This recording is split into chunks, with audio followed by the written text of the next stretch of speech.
तो बच्चों question number 13 में लिखा है इन radius of a circle which is inscribed in a isosceles triangle one of whose angle is 2 pi by 3 is root 3 then area of the triangle। तो बच्चों ये question आप लोगों ने किया है, लेकिन इस क्वेश्चन को करने के लिए आपने मेथड जो यूज किया है वो मेथड बेसिकली हम लोग यूज करते हैं छोटी क्लासेस में। आपने क्या किया कि पहले आइसोसेलेस ट्रायंगल बनाया है, तो चलिए मैं भी बना लेता हूं, पहले थोड़ा वेट करिए।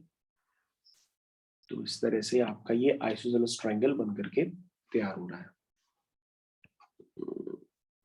ये बच्चों बन के तैयार हो गया। तो ये आइसोसेलेस ट्रायंगल है। आप लोगों ने क्या करा, आप लोगों ने बच्चों ये करा कि ये इन रेडियस है, इसका मतलब ये एंगल बाइसेक्टर्स का इंटरसेक्शन पॉइंट होगा, तभी यहाँ पे इन रेडियस यानी कि स्मॉल आर बनती है। तो आपने क्या किया, आपको याद आया अपने छोटी वाली क्लासेस के कॉन्सेप्ट्स, तो आपने क्या किया कि आपने इन ट्रायंगल्स को कंप्लीट कर लिया। आपने ये तो क्या, इन ट्रायंगल्स को कंप्लीट कर लिया।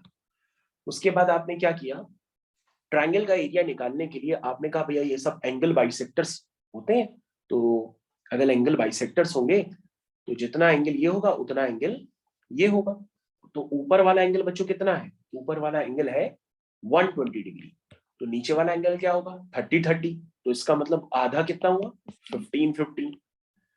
तो आप लोग ने इसमें कैलकुलेशन किए तो, लेकिन टाइम काफी लगा। आपने क्या किया कि ये जो राइट एंगल ट्रायंगल्स बन रहे हैं, जैसे ये वाला राइट एंगल ट्रायंगल बन रहा है, तो इस वाले राइट एंगल ट्रायंगल में आपने क्या लगाया, tan थीटा लगाया। क्यों, क्योंकि हमें ये तो पता है ना √3, तो tan theta is equal to perpendicular upon base use करके आपने बेस निकाल लिया।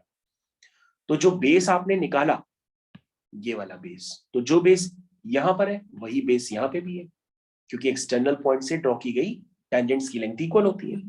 वही सेम केस आपने यहाँ पे भी लगाया, यहाँ पे भी 10-15 लगाया, तो यहाँ पे भी ये लेंथ निकल आई। फिर आपने यहाँ पर 60-60 में ब्रेक करके यहाँ पे भी यही सेम केस लगाया, तो यहाँ पे ये लेंथ निकल आई, जो लेंथ होगी वही लेंथ यहाँ निकल आई। फिर आपने हीरोन्स फॉर्मूला यूज करके ट्रायंगल का एरिया निकाल लिया।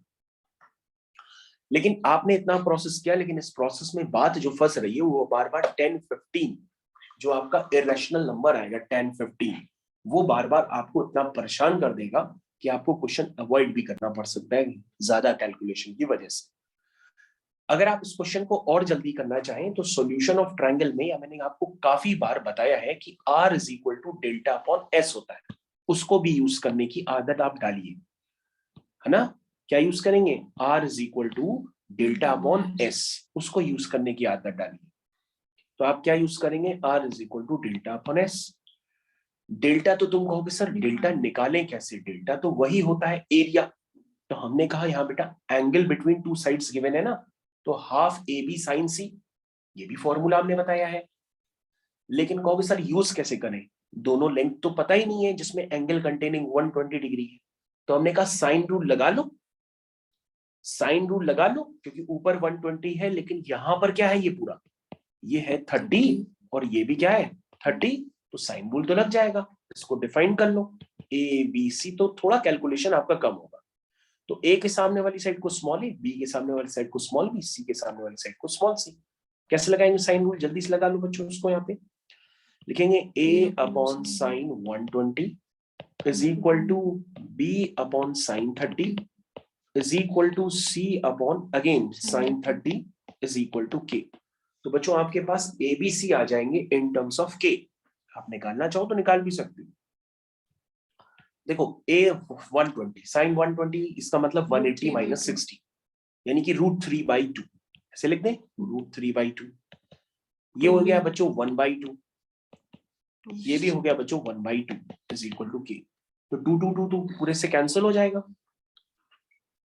ध्यान से देखिए, तो यहां तक सबको समझ में आ गया। तो बच्चों आप ABC का डायरेक्ट रेशियो बताएंगे क्या आएगा, A:B:C, क्या निकल के आएगा, √3:1:1, ये बच्चों रेशियो निकल करके आएगा। ठीक है, आप निकाल लीजिएगा, ऐसा रेशियो कुछ निकल के आएगा।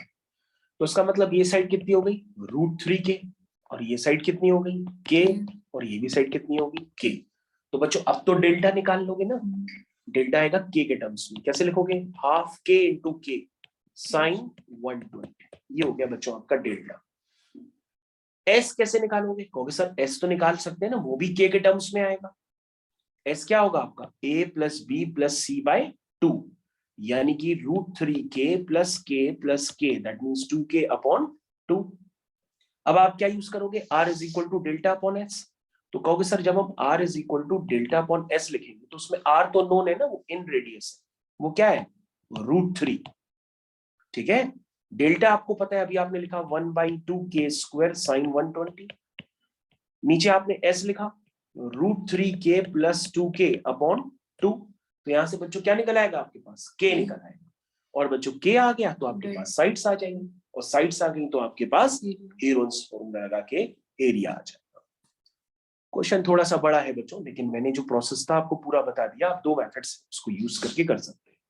ठीक है, थैंक यू। आप इसके सॉल्यूशन को दोबारा रिव्यू जरूर कर लीजिए।